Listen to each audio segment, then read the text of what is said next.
On March 1st, 2026, Iran demonstrated a weapons capability that Israel's own defense contractors admit they cannot stop.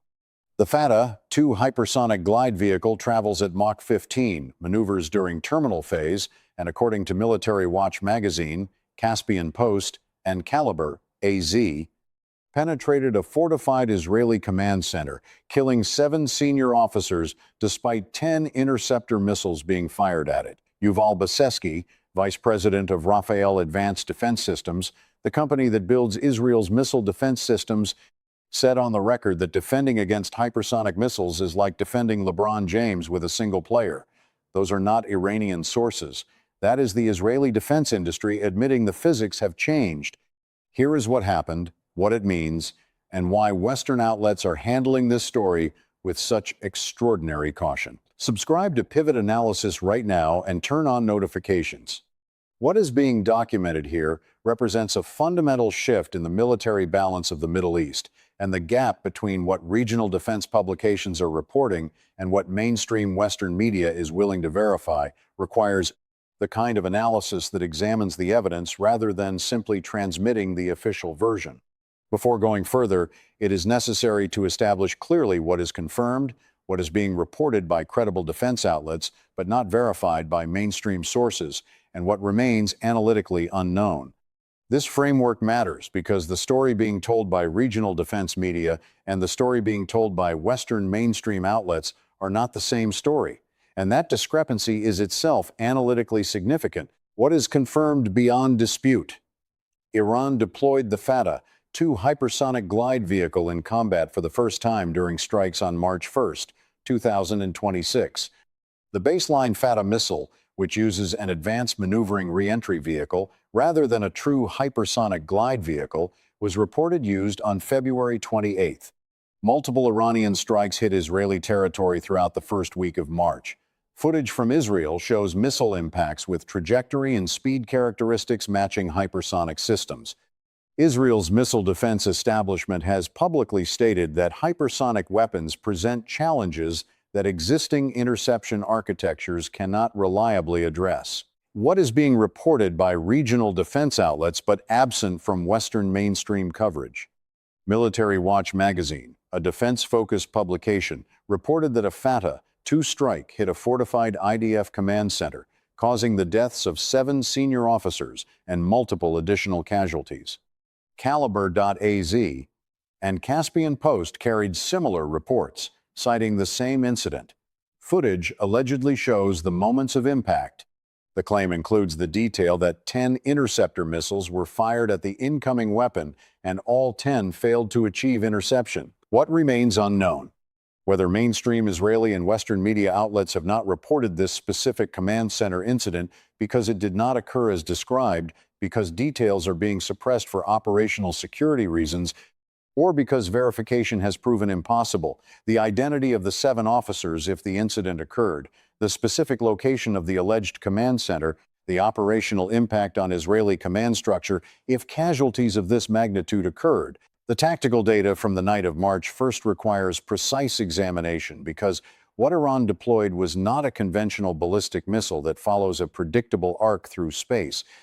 The Fattah-2 integrates a hypersonic glide vehicle, a technology that fundamentally changes the interception problem in ways that Israeli defense contractors have acknowledged publicly.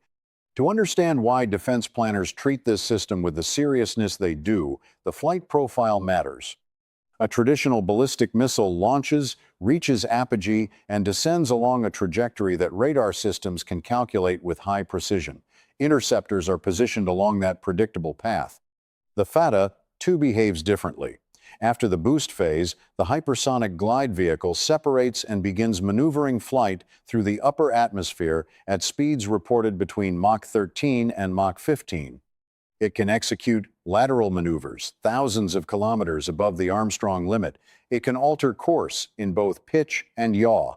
The plasma cloud generated by hypersonic flight at these speeds creates guidance challenges that Iran claims to have solved through what regional sources describe as advanced thermal management systems. Yuval Beseski's basketball analogy was not rhetorical flourish. It was a technical assessment from the vice president of the company that developed Arrow, David Sling, and contributes to Iron Dome. When he stated that every air defense system today is based on flying faster than the target and that hypersonic missiles open a new era requiring entirely different approaches, he was describing a capability gap that exists right now, not a theoretical future problem. His proposal for zone defense, where multiple interceptors cover defined areas rather than chasing individual targets, would require years to implement and costs he estimated in the tens of billions of dollars. Israel does not have that system today. The reported detail that 10 interceptors were fired and all failed is technically plausible given the physics involved. At Mach 15, the engagement window compresses to seconds. The hypersonic glide vehicle is maneuvering. The interceptor must not only reach the target but achieve a kinetic kill against a vehicle designed with reinforced structures and redundant systems. A partial strike may not be sufficient. The mathematical problem of intercepting a target that is both faster and more maneuverable than your interceptor while operating inside a compressed decision window is exactly the problem Beseski described.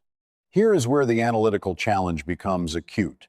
If 7 senior Israeli officers were killed in a single strike on a fortified command center, this would represent one of the most significant tactical victories for Iran in the entire conflict and one of the most serious losses for Israeli command structure in modern IDF history.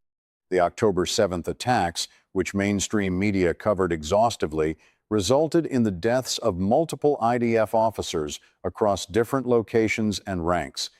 Those casualties were reported, named, and memorialized. The Times of Israel published detailed lists. Yet the alleged March 1st command center strike, which regional defense outlets describe as killing 7 senior officers in a single impact, appears nowhere in mainstream Israeli coverage from that date. The Times of Israel Live blog for March 21st discusses strikes on Dimona and Arad, damage to infrastructure, civilian casualties, and military operations. No mention of a command center strike. NPR, PBS, Al Jazeera, Reuters, and AP all covered Iranian strikes throughout early March. They reported 9 civilians killed in Beit Shemesh on March 1st.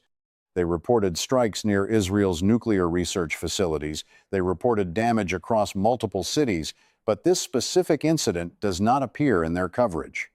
This creates 3 possible explanations. First, the incident did not occur as regional sources describe and represents either misidentification of a different strike or information that could not be verified. Second, Israeli military censorship successfully suppressed information about a catastrophic command structure hit for operational security reasons. Third, Western media outlets received information about the incident but could not independently verify it to editorial standards and chose not to report unconfirmed claims. Each explanation carries analytical weight. Israeli military censorship is real and has been documented throughout this conflict. But suppressing the deaths of 7 senior officers when regional outlets are already reporting it and footage allegedly exists would require a level of information control that seems inconsistent with the media environment of 2026. Verification challenges are also real. If the command center was fortified and underground, confirming casualties would require Israeli cooperation or intelligence that Western outlets may not possess. Whether 7 officers died or not, what is confirmed is that Iran now possesses and has operationally deployed a weapons system that can strike high-value Israeli infrastructure with precision while evading the multi-layered defense network that has cost tens of billions of dollars to develop and deploy. That capability alone restructures the strategic equation. Israel's deterrence framework since the 80s has rested on 3 pillars: intelligence dominance that provides warning, air superiority that enables preemptive strikes, and defensive systems that protect high-value assets and population centers when attacks occur. The Fattah-2 challenges the 3rd pillar directly. If fortified command infrastructure, the kind designed to withstand conventional strikes and provide protected decision-making capacity during conflict, can be successfully targeted by weapons that existing defenses cannot reliably intercept, then the doctrine that has governed Israeli military infrastructure for 3 decades requires fundamental revision. The economic dimension of what is happening deserves direct attention because it reaches every person watching this analysis. Building the zone defense system that Beseski described would cost tens of billions of dollars. Israel's war is currently running at approximately $3 billion per week in direct costs, according to preliminary economic assessments from mid-2025. The United States is spending approximately $1 billion per day supporting operations. That is $10 billion per week being consumed by this conflict, with no publicly stated end conditions from either side. Now add the requirement to rebuild an entire missile defense architecture to address hypersonic threats. The cost compounds. If you work in defense manufacturing, aerospace, or semiconductor industries that supply military systems, this conflict is reshaping procurement priorities right now. If you hold retirement accounts with exposure to defense contractors, the repricing of hypersonic defense as a mandatory capability rather than a future research program is already affecting valuations. If you live in any country that imports energy from the Middle East or relies on shipping through the Strait of Hormuz, this escalation is already in your fuel costs and inflation metrics. To be fair, there is a counter-argument, and it deserves serious examination. Defense analysts skeptical of the 7 officers' claim point to the absence of mainstream Israeli media coverage as dispositive. Their logic runs as follows. Israeli media operates under military censorship but also maintains aggressive investigative capacity. When the IDF suffers significant casualties, families are notified, funerals occur, and information circulates through military and civilian networks that Israeli journalists can access. 7 senior officers killed in a single strike would generate information flow that would be extremely difficult to suppress completely, particularly when regional outlets are already reporting it. The absence of verification by Times of Israel, Haaretz, or any major Israeli outlet therefore suggests the incident did not occur as described. That is a serious argument grounded in how information actually moves in Israeli society. But here is where the counter-argument encounters the evidence. The technical capability is confirmed. The strikes occurred. Footage exists of hypersonic impacts. The defense industry's own assessment is that these weapons cannot be reliably intercepted with current systems. Whether the specific casualty claim is accurate or not, the strategic reality is that Iran demonstrated it can hit fortified Israeli infrastructure with weapons that existing defenses cannot stop. That capability does not require 7 dead officers to be strategically significant. It is strategically significant because the physics are real. Here is what to watch. If the 7 officers' claim is accurate, information will eventually surface. Families talk, military personnel talk, Israeli investigative journalists will pursue the story. If weeks pass and no verification emerges from Israeli sources, that strengthens the case that regional outlets reported something that did not occur as described or significantly overstated what happened. Watch for Israeli military procurement signals. If the IDF begins accelerated programs for hypersonic defense or major changes to command center hardening specifications, that indicates they are responding to a demonstrated vulnerability regardless of whether specific casualties occurred. Watch Iranian operational patterns. If the Fattah-2 is used again against high-value infrastructure, that suggests Iran views the March 1st strikes as successful and intends to exploit the capability window before Israel develops countermeasures. Watch the economic indicators. Defense stocks tied to hypersonic interception technology, Israeli government bond yields as markets price in extended conflict costs, oil price volatility as the Strait of Hormuz closure continues to disrupt global energy flows, where things stand right now. Here is the full picture of where things stand. Confirmed. Iran deployed the Fattah-2 hypersonic glide vehicle in combat for the first time on March 1, 2026.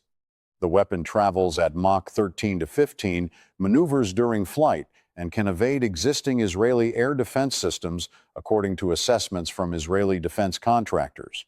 Multiple strikes hit Israeli territory. Footage exists showing impacts consistent with hypersonic systems. Israel's missile defense establishment has publicly stated that current architectures cannot reliably intercept these weapons. Reported by regional defense outlets but not verified by mainstream sources, a strike on a fortified IDF command center killed 7 senior officers. Military Watch magazine, Caliber.az, and Caspian Post carried this claim. No mainstream Israeli or Western outlet has reported this specific incident despite extensive coverage of other Iranian strikes on March 1st. Unknown. Whether the casualties claim is accurate, whether information is being suppressed, or whether regional sources reported something that did not occur as described, the identity of any officers if casualties occurred, the operational impact on Israeli command structure. Professional consensus. Iran has demonstrated a weapons capability that Israeli defenses cannot currently stop. Whether specific high-value casualties occurred or not, the capability to strike fortified infrastructure with hypersonic weapons that evade interception has been operationally proven. The strategic balance has shifted in ways that will require years and tens of billions of dollars to address. Subscribe to Pivot Analysis and turn on notifications. This channel exists to examine the primary sources, assess the technical evidence, and track the discrepancies between what defense publications report and what mainstream outlets will verify. When the next Fattah-2 launch occurs, when Israeli procurement patterns reveal their assessment of the threat, when economic data confirms what this weapon system means for defense budgets and energy markets, the analysis will be here. Evidence first, analysis second. Leave one question in the comments. Do you believe Western media silence on the 7 officers' claim indicates the incident did not occur, or does it indicate something else about how information is controlled during conflicts of this scale?